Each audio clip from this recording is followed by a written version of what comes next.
चाहे कोई कितनी निंदा करे तुम्हें फर्क नहीं पड़ना है, और फर्क पड़ जाता है तब जब सत्संग नहीं मिलता। ये हम आपको सत्य कहते हैं। सत्संग में बड़ी सामर्थ्य, संतों के वचन अमोघ अमृत होते हैं। सत्संग ही बचाता है, संत वाणी ही उठाती है हमको। नहीं तो कभी कभी ऐसी दशाएं जीवन में होती हैं कि साधक निराश हो जाता है?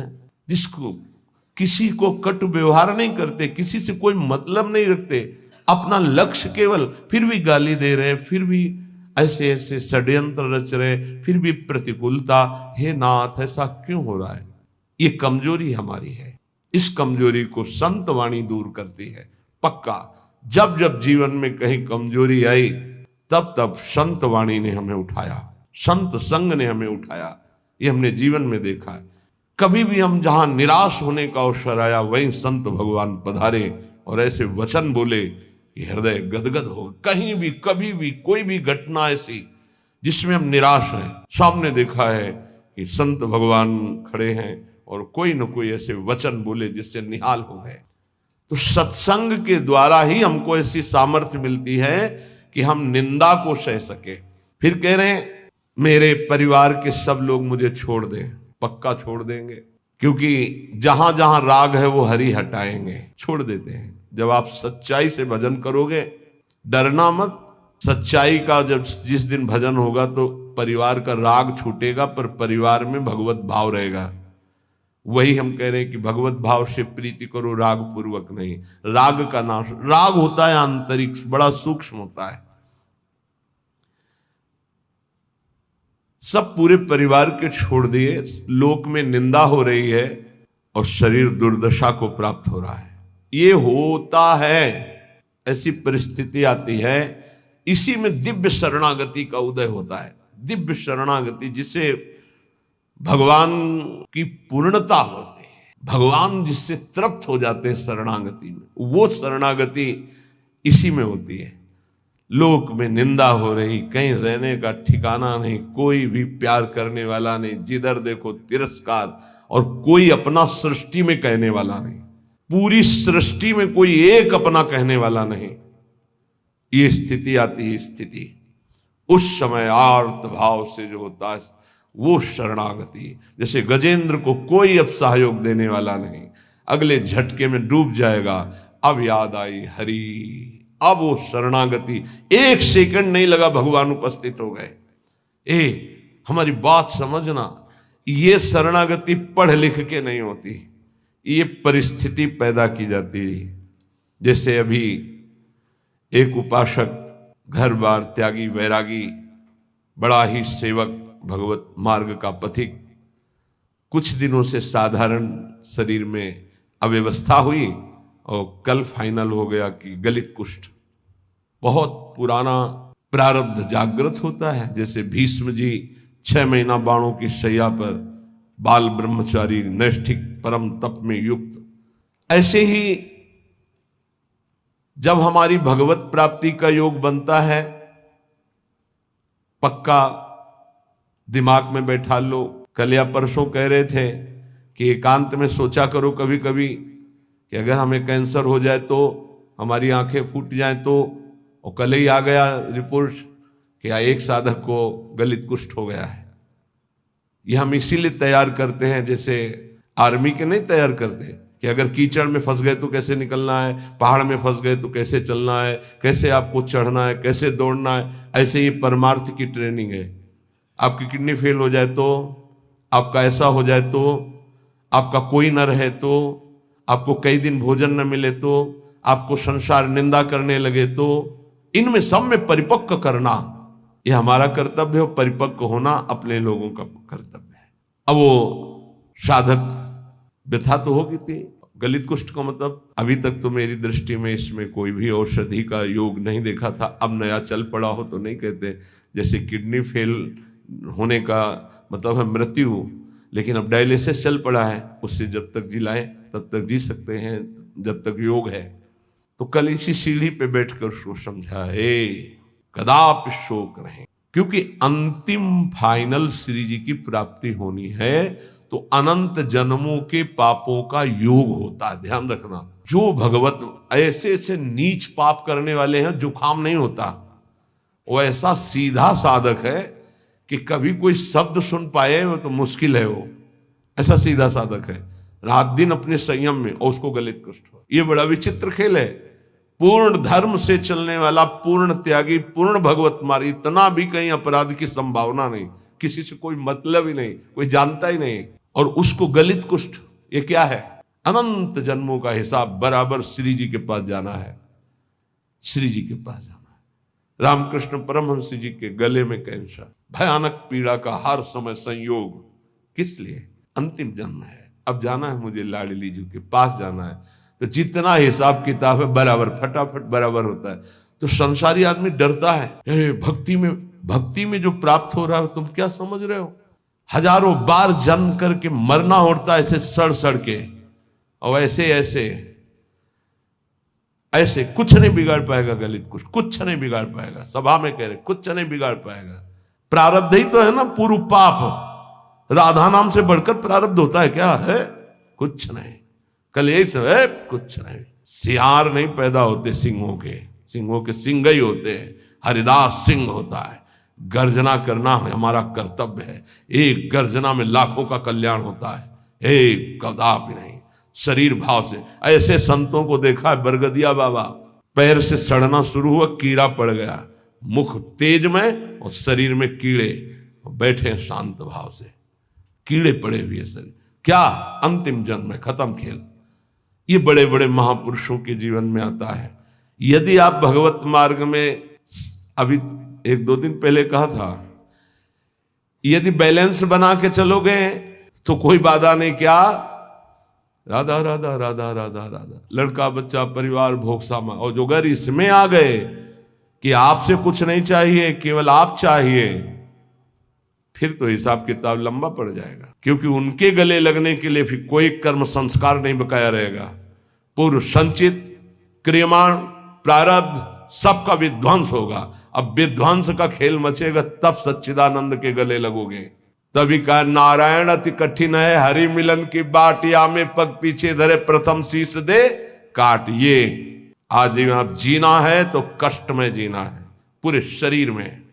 या सब शुरू हो गया। इसलिए घबराना नहीं है सुन करके कि भगवान की प्राप्ति का मतलब है गलित कुष्ठ रोग हो जाना, किडनी फेल हो जाना। तो और सब अमृत पी रहे हैं क्या? आप देखो अस्पताल बड़े बड़े भरे।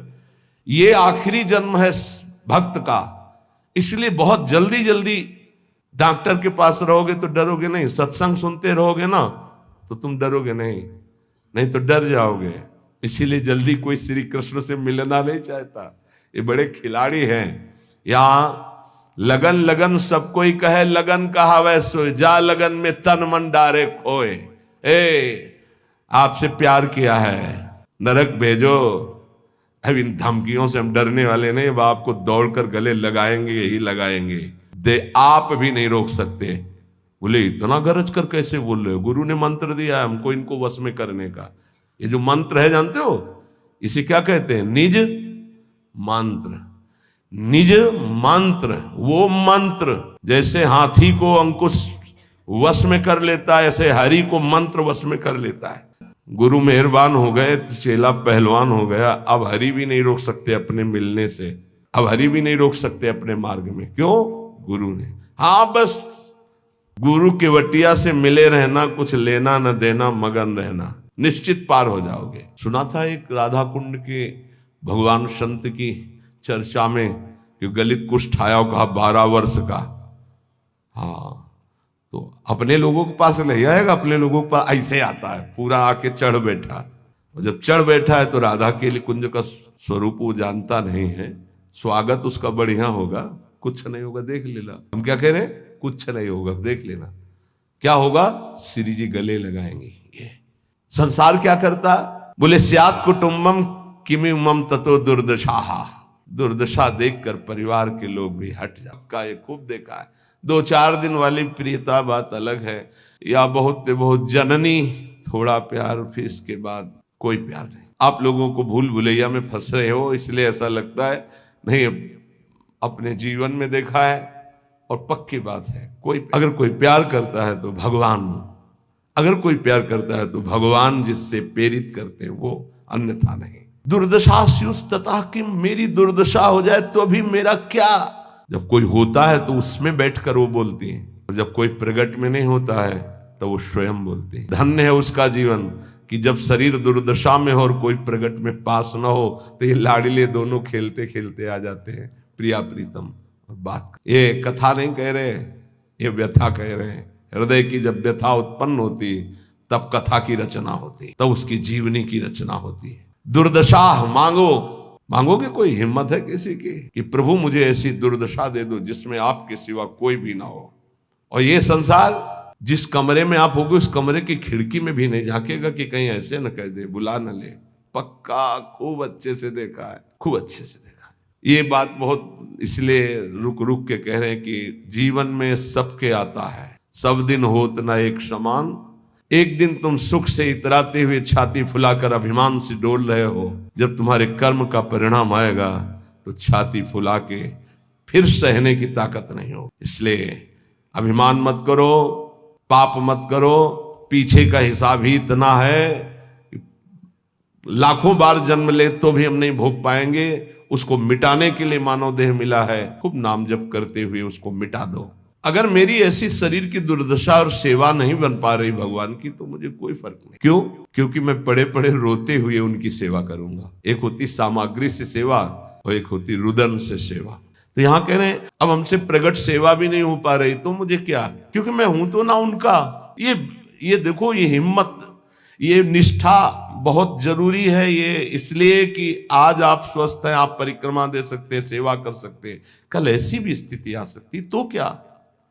कभी कभी सोचते थे जब रात के 8 बजे स्नान कराते थे श्री जी को, हिम्मत बनाई रात्रि तक उठ पाए, श्री जी को स्नान करा रहे धीरे से जैसे, पर तब सोचते थे श्री जी आपकी सेवा। आज हमारे तो 2 हाथ नहीं सेवा कर पाते, लेकिन आज सैकड़ों हाथों से श्री जी को दुलार हो रहा है। ये उनकी महिमा। 9 अवस्था के सब पढ़े लिखे संत जो अपने जीवन को सांसारिक उन्नति में चढ़ाना चाहते थे, बड़े सर्टिफिकेट डिग्रियां लिए हुए हमारे श्री जी की सेवा में लगे हुए हैं, और ऐसे मनोयोग से लगे हैं। कभी कभी श्री जी को श्रृंगारित देखते हैं, इन सब का प्रयास देखते हैं तो ऐसा लगता है कि हमारी एक एक वृत्ति जो सेवा की थी वही इनके रूपों में आकर के विराजमान हुई है। जैसा हृदय से चाहते थे, भावना में करते थे, वही प्रगट में आज सेवा।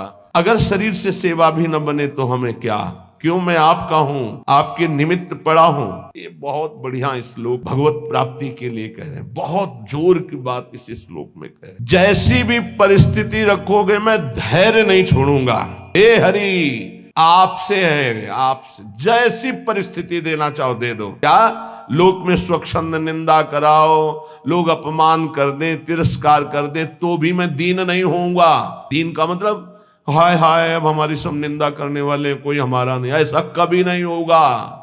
यदि हमें कुटुंब परिवार छोड़ दे, शरीर हमारा दुर्दशा को प्राप्त हो जाए, प्रगट में सेवा भी ना कर पाऊं, तो भी स्थास्याम्यास्थाय धैर्यम मम निज परमाभीष्ट सिद्धिर भवत्रे, मेरे को भगवत प्राप्ति से अब कोई नहीं रोक सकता, क्योंकि मेरा धैर्य है, मैं प्रभु का हूं। हमारे माई श्यामाजू को राज अब इसी से भगवत प्राप्ति पक्का होगी। यही हम कई बार समझाना चाहते थे, जो आज इस श्लोक में निकला है। कैसी भी परिस्थिति हो, भजन भी ना बने तो भी भगवत प्राप्ति होगी। बोले भजन के बिना भगवत प्राप्ति कैसे होगी? भरोसे में, भरोसे में। आगे पड़ा जटायु देखा, सुमिरत राम चरण की, भगवान के चरणों। मानो दुर्दशा है शरीर की, कोई पास नहीं, नाम से कोई साधन बन रहा है, ना कोई भजन। भारी पीड़ा है तो भजन भी नहीं बन रहा है, तो क्या आशा है, भरोसा है आपका कि आप बड़े कृपालु, आप अपनी कृपा से मिल जाओगे, अपने समीप बुला लोगे। पक्का श्रीपाद कह रहे हैं, हमारा जो अभीष्ट था भगवत प्राप्ति वो पक्का हो जाएगी। बस क्या, धैर्य मम, मेरा ये धैर्य विचलित ना होने पावे, कुछ भी हो जाए।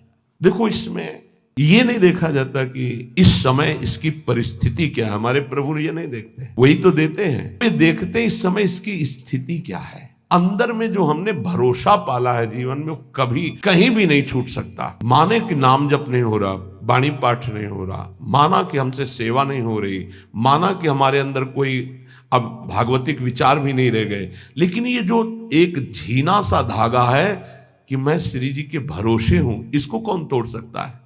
इसी से भगवत प्राप्ति होती है, इसी भरोसे से। साथ में निश्चिंत होकर पढ़ाऊं, मुझे निश्चित भगवत प्राप्ति होगी, जो श्रीपाद करे। बहुत जोर की बात है, हर उपासक के लिए ये अध्यात्म की चरम सीमा की स्थिति की बात है। इस पर विश्वास कर लो, अगर कर पाओ।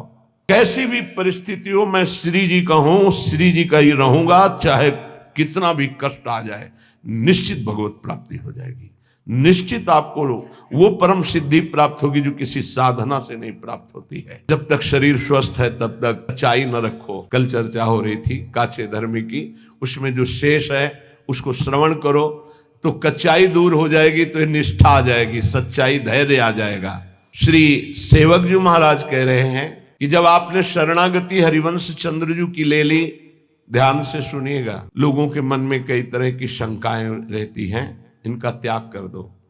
गीता जी में भगवान ने कहा, ये यथा माम प्रपद्यन्ते तास तथैव भजाम्यहम्, मुझे जैसे जो भजते मैं उनको वैसा ही भजन में अनुभव हो। अब आप प्रभु को पत्नी रूप से भज रहे हैं तो वही बैठे हैं तुम्हारे पास, तुम्हें समझ में नहीं आ रहा। पुत्र रूप से भज रहे हैं तो पुत्र रूप में वही बैठे हैं। ये था माम प्रपद्यन्ते, इसको बहुत सरलता से देख लो। आप जिस रूप में प्रभु को देखना चाह रहे हैं वही रूप प्रभु दिखा रहे हैं। अब हम निकुंज उपासी हैं, हमारी उपासना का एक विशुद्ध मार्ग है, विशुद्ध मार्ग है। हमें बाहरी उपदेश नहीं सुनना। बाहरी उपदेश बहुत शास्त्रों का सम्यक, जैसे किसी का प्रश्न आता है कि बिना तुलसी के ठाकुर जी का भोग नहीं लगता, ये जानते हो कहाँ आता है? हरि चरणों की उपासना है। खूब विशुद्ध भाव से इसका मूल जड़ तक चिंतन करने वाला ये भाव है। कोई ऐसा ना समझना कि बाहरी। वृंदा, कौन सी वृंदा? यहां वृंदावनेश्वरी की सखी वृंदा सखी नहीं, ध्यान रखना, ये वृंदा सखी नहीं, ये अधिष्ठात्री हैं। अनादि वृंदावन, अनादि वृंदा सखी, ये वो वृंदा। तो देवर्षि नारद जी आए और कहा, देवी नारायण को ऐसे तुम पति रूप में नहीं बना पाओगे, पहले तुम्हारे पातिव्रत धर्म की परीक्षा होगी। बोले देने के लिए तैयार हूं। बोले एक व्रत तुम्हारा पातिव्रत यदि पास हुआ तो नारायण तुम्हें पति रूप में प्राप्त होंगे। बोले तथास्तु, आप हमें बोलिए किसके साथ मैं अपनी आराधना का स्वरूप प्रकाशित करूं। तो उनका जालंधर राक्षस, इसको पति बनाना होगा और तुम्हारे पातिव्रत से त्रिभुवन में पता चलना चाहिए कि तुम्हारी जैसी कोई सती और पतिव्रता नहीं। बोले जैसा आप आदेश करेंगे। ऐसा जालंधर राक्षस पति रूप में वर्ण किया और ऐसा सतीत्व तो पूरा चरित्र है, त्रिभुवन में कोई उसका बाल बांका भी नहीं कर पाया। सती वृंदा के पवित्र चरित्र और उनकी उपासना के कारण भगवान शंकर आदि बड़े बड़े देवताओं ने दिव्यास्त्रों का प्रयोग किया, जालंधर का कुछ नहीं बिगड़ पाया। भगवान श्रीहरि से प्रार्थना की, भगवान श्रीहरि ने कहा ऐसे नहीं मारा जा सकता, इसका मूल है वृंदा, अगर उसका सतीत्व भंग हो तो ये मारा जाएगा। तो बोले नाथ आप ही इसको देख सकते हैं। तो उन्होंने कहा मुझे ही पति रूप में प्राप्त करने के लिए उसने तपस्या की थी, मैं जा रहा हूं। नारायण रूप से नहीं गए, छल किया। जगत मंगल के लिए उस दैत्य को मारने के लिए भगवान उसका रूप धारण किया जालंधर का। जब सतीत्व भंग हुआ तो उसे होश आया, उसने कहा मेरे पति जैसी चेष्टा नहीं, कौन हो तुम? क्योंकि आप में असीम सामर्थ्य, असीम सौंदर्य, असीम सुख, मेरे पति नहीं हो सकते, क्योंकि मैं जानती हूं कौन है जालंधर राक्षस, आप वो नहीं हो। आप कौन है? अपने रूप में भगवान। तो उन्होंने कहा माना कि आपके लिए ही तप कर रही थी, लेकिन इस समय मेरा पति जालंधर, अब मैं मानती हूं मारा जाएगा क्योंकि मेरा तप नष्ट हुआ, तो मैं आपको शाप देती हूं, आप पाषाण रूप हो जाएं। तो नारायण शालिग्राम बन गए। कहा मेरे लिए ही तूने तप किया था नारद जी ने, तो तुझे पातिव्रत धर्म की परीक्षा के लिए जालंधर को व्यर्थ में मुझे शाप दिया, इसलिए मैं शाप देता हूं, तुम वृक्ष रूप हो जाओ। वही तुलसी जी का वृक्ष। तो बिन तुलसी हरि एक न मानी, नमो नमो तुलसी महारानी नमो नमो। शालिग्राम की सेवा तभी पूर्ण मानी जाएगी जब तुलसी जी होंगी, और वही पद्धति वैष्णव जनों ने अपनाई, भोग की। लेकिन हमारे यहां प्रिया और लाल और सब सहचरिया हैं, तो यहां वो वृंदा नहीं है। यहां वृंदावनाधीश्वरी की नित्य सहचरी वृंदा, जो वृंदावन की अधिष्ठात्री देवी, तो वृंदावन अनादि और वो देवी अनादि। तो यहां तुलसी जी का प्रवेश चरणों में है, ना कि भोग में है। चरणों पे तुलसी जी चढ़ाई जाती है कि आज अमुक व्रत की जय, अमुक नहीं। यहां मेरी महारानी श्री राधा रानी, आके बल में सबसों तोरी लोक वेद कुलकानी। ये वृंदावन है, ये वृंदावनाधीश्वरी प्रेम रंग को प्रदान करने वाली, लाल को अधीन करने वाली महान, जिनकी चरण रज में अनंत शक्ति विराजमान, उन स्वामिनी की शरणागति है। हमारी जो श्री जी की उपासना है, भगवत रसिक जी महाराज, ये सब स्वामी हरिदास जी महाराज के जो निज चरण सेवक है, जो हरिवंश महाप्रभु जी के निज चरण सेवक है। हरिराम व्यास जी तो शिष्य ही महाप्रभु हरिवंश चंद्र जी के, उनके जो निज चरण सेवक हैं, और जो भी निकुंज उपासी सब प्रिया चरण प्रधान होते हैं। भगवत रसिक जी कह रहे, नवल किशोर उपासना जुगल मंत्र को जाप, जुगल मंत्र को जाप वेद रसकन की बानी, श्री वृंदावन धाम इष्ट श्यामा महारानी, प्रेम देवता मिले बिना सिद्धि होय न कारज, भगवत सब सुखदान प्रगट भय रस का चारज। यदि आप हरिवंश धर्म में जुड़े, वृंदावन में जुड़े, राधा नाम से जुड़े, नित्य विहार रस में जुड़े हैं, इसलिए इष्ट मिले और मन मिले, मिले भजन रस रीति, तहा निसंक होए मिलिए तासों कीजे प्रीति। अब ध्यान दीजिए अपनी उपासना के रंग की। अगर आप शरणागत हो चुके तो पहला नियम है कि बिना श्री जी को अर्पित किए एक बूंद पानी भी नहीं जाना चाहिए जिह्वा में, और बात तो दूर, हमारी बात को समझना। हम कहते पहली बात तो ऐसा कुछ ना पिए खाए, श्री जी को भोग नहीं लगा सकते। अगर आपकी औषधि चल रही, आपका वृद्ध शरीर है, आप ऐसे लेते हैं, नाम जपते हुए पी ले, पर पहले राधा वल्लभ लाल की जय और भावना में अर्पित कर दो। जल है, एक तो जब भोग लगाते हो आठों पैर तो जल होता है, उसको आप पात्र में रख करके फ्रिज का एक हिस्सा ऐसा रख सकते हो जो प्रसादी हो, और एक अमनिया कर सकते हो। वो जो प्रसादी जल है वही पीने के प्रयोग। अगर आप ऐसी जगह हैं, आपको ये सुविधा नहीं मिलती अष्टपहर के प्रसादी जल की, तो जब पिए तो राधा वल्लभ लाल की जय, और 1 मिनट भावना करे, हे प्रभु मेरे हृदय देश में विराजमान होकर आप जल पान कीजिए, जल पीजिए। ऐसी कोई वस्तु खाइए पिए नहीं जो प्रभु को अर्पित नहीं की जा सकती। कुछ लोग ऐसे काचे धर्मी के लय उपदेश कहाय अनन्य अनहाय अनर्पित जाय गटकत, शरणागत हो गए, उनको पता ही नहीं है, जहां जो देखा वो वहां खरीदा और खा रहे। ये तो देखी बात है, माला यहाँ टंगा है, आप वैष्णव हैं और गोलगप्पा दोना में लिए हैं, ऐसे यहाँ टपक रहा है, माला के ऊपर जा रहा है। मालूम माला का आप महत्व तो नहीं समझते, माला साक्षात श्री जी में है, क्योंकि उससे हम नाम जप करते हैं, ऐसा नहीं करते। अगर आपको ऐसे कुछ पदार्थ पाने हैं, नहीं आपकी जिह्वा रुकती, तो हम कह रहे खरीद लो, पात्र में रख लो, कुटिया में जाओ, श्री जी को भोग लगाओ, थोड़ा नाम कीर्तन करो, फिर उसको मर्यादा से पालो। आप वैष्णव हो, बाजार में खड़े खड़े कंठी तिलक लगाए, अच्छा लगता है आपको? अरे कंठी तिलक लगाकर इसकी मर्यादा की भी तो रक्षा करो। लय उपदेश कहा है अनन्य अनहाय अनर्पित जाए गटकत। अब ये नहीं होगा कि सुबह सुबह उठे हो बेड टी पी रहे हैं, नहीं तो कोई भक्ति नहीं रहेगी। पहले उठो, नाम रस पियो, गुरुजनों का नाम, महापुरुषों का नाम स्मरण किया, कुछ देर इष्ट का नाम स्मरण किया, फिर भूमि को प्रणाम किया, सब भक्तों को प्रणाम करके, हे प्रभु आज का दिन हमारा बड़ा मंगलमय आपके स्मरण में जाए, ऐसी प्रार्थना की।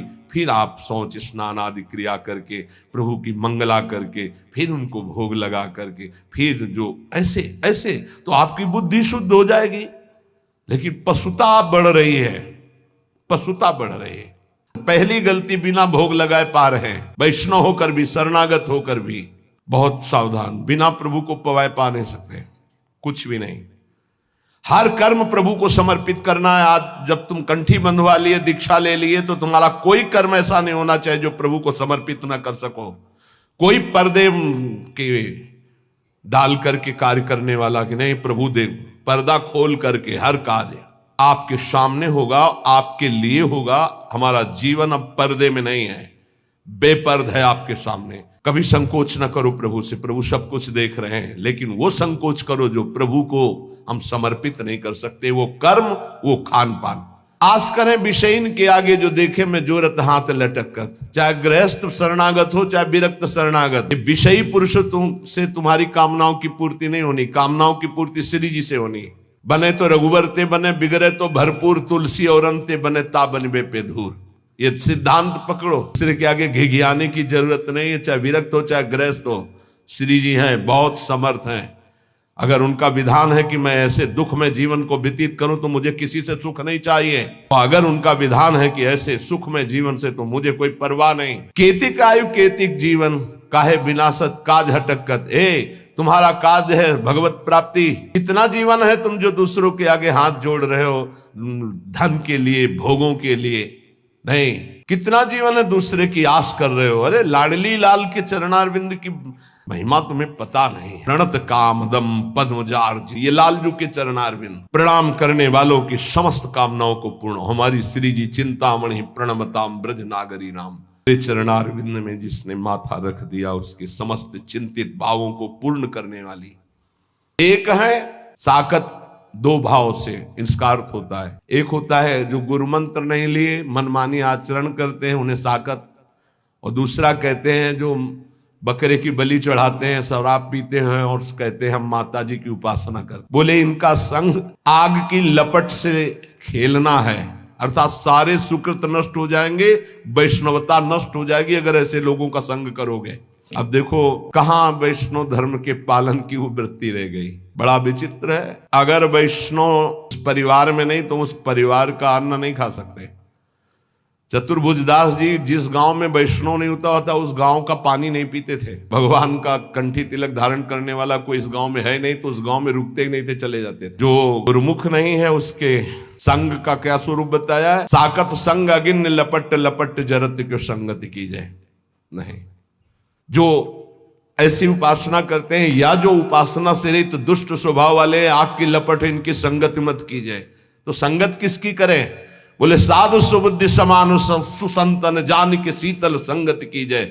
जो समता को प्राप्त और भगवत प्रेम को प्राप्त महात्मा, ऐसा समझ करके जान करके ऐसे महात्माओं का संग करो। किन महात्माओं का संग करना चाहिए। जो समता को प्राप्त है महात्माओं का संग करना, जो भगवत प्रेम को प्राप्त है। तो पहचान क्या है भगवत प्रेम प्राप्त महात्मा की। जिसकी बुद्धि में धन का महत्व नहीं है, कामिनी का महत्व नहीं है और कीर्ति का महत्व नहीं है, वो भगवत प्रेम को प्राप्त करने की योग्यता वाला महात्मा होता है। जिसको जो किसी भी पक्ष में नहीं, पूरा विश्व उसका है। उदार चरिता नाम वसुधैव कुटुंबकम, एक ही परमात्मा तत्व सर्वत्र विराजमान है। वो समान सुसंतन, वो सम बुद्धि रखने वाला महात्मा है। इनका संग तुम्हें शीतलता प्रदान करेगा। परम शीतल माश्रयामी श्री जी के चरणों तक पहुंचाएगा। एक जो काचे प्रकृति विरुद्ध करे तो का कीजे, और जे आगे के दाजे गए भजी पानी में आग लगे तो का कीजे। सेवक जी महाराज बहुत बढ़िया वर्णन कर रहे हैं। बोले एक ऐसे हैं जिनका स्वभाव ही विरुद्ध, वैष्णव धर्म के विरुद्ध आचरण, मनमानी आचरण करते हैं। अब जब इनका स्वभाव ही विरुद्ध है तो लाख समझावे समझने वाले नहीं हो, अपने मनमानी आचरण करते हैं और तिलक भी लगाए हैं, कंठी भी लगाए, मनमानी आचरण करते हैं। बहुत प्रपंच की बातें करते हो। अगले जन्म में ये जबान ही हटा दी जाएगी। जब वर्षा ऋतु होती तो देखो निकलते एक जबान वाले, टर टर टर टर, कोई मतलब नहीं है। नहीं, जे नहीं करही राम गुण गाना, जी है सुदादुर जी है समाना। जिनकी जी भगवान की चर्चा नहीं करती अगले जन्म में हटा दी जाती है। और जानते हैं उनको क्या बनाया जाता है। मेढक बोल टर टर, दिन भर लगा रहे, कोई स्वर नहीं, कोई व्यंजन, कोई भगवत चर्चा नहीं। तो एक जो काचे प्रकृति विरुद्ध करे तो का की जाए, और एक आगे के दाजे गए भजी पानी में आग लगे तो का की जाए। संसार की जलन से बचने के लिए वैष्णव धर्म को स्वीकार किया संतों के बीच में, और यहां भी आकर वही आग लगा दी, राग द्वेष काम क्रोध ईर्ष्या की। तो अगर बाहर से जला हुआ पानी में पहुंच जाए तो शीतलता मिलती हो, पानी में आग लग जाए तो फिर कहां भाग के जाएगा। संसार से भाग के संतों के बीच में आए हो तब होश में हो जाओ, यहां आग मत लगाओ। ये जो काचे प्रकृति के लोग होते हैं, ये आगे के दाजे गए भजी पानी में आग लगे तो काकी बचना। परमार्थ में चलाना बहुत कठिन है, परमार्थ से भ्रष्ट करा देना बिल्कुल सरल बात है। कच्चे परमार्थियों को भ्रष्ट करने के लिए बहुत समर्थ है कुसंग। जे आगे के दाजे गए भजी पानी में आग लगे तो का कीजिए। भाई होश में संसार की जलन से बचने के लिए संतों के बीच में अगर यहां प्रपंच करोगे, यहां उद्दंडता करोगे, यहां आग लगाओगे अपने हृदय में, तो शीतलता कहां प्राप्त करोगे। कह रहे प्रेम धर्म के शरणागतों से प्रार्थना है कि आप जहां जुड़े हो उसी धर्म का पालन करो, उसी धर्म से प्रिया प्रीतम की प्राप्ति होगी, बाहरी के उपदेशों से नहीं। बाहरी उपदेश सुनोगे तो तुम्हारे हृदय में चोट पहुंचेगी। निंदा करने वाले लोग बहुत हैं, एक दूसरे के धर्म की निंदा, एक दूसरे आचार्य की निंदा, एक दूसरे की भक्ति की निंदा, ये सब बड़ा विचित्र माया का प्रपंच है। तो कह रहे एक संसार दुष्ट की संगति ताहू में तुम पुष्ट कराओ, विनती करो सकल धर्मिन सो धर्मी हो जिन नाम धराओ। हे हित धर्मी, सबसे हाथ जोड़कर विनती है, इस संसार में दुष्टों की कमी नहीं है। तुम दुष्टों का संग करके अपनी दुष्टता को पुष्ट मत करो। प्रियाजू ने बढ़िया अवसर दिया है, उनकी गोरे चरणारविंद की शरणागति के प्रभाव से माया पर विजय प्राप्त कर लो।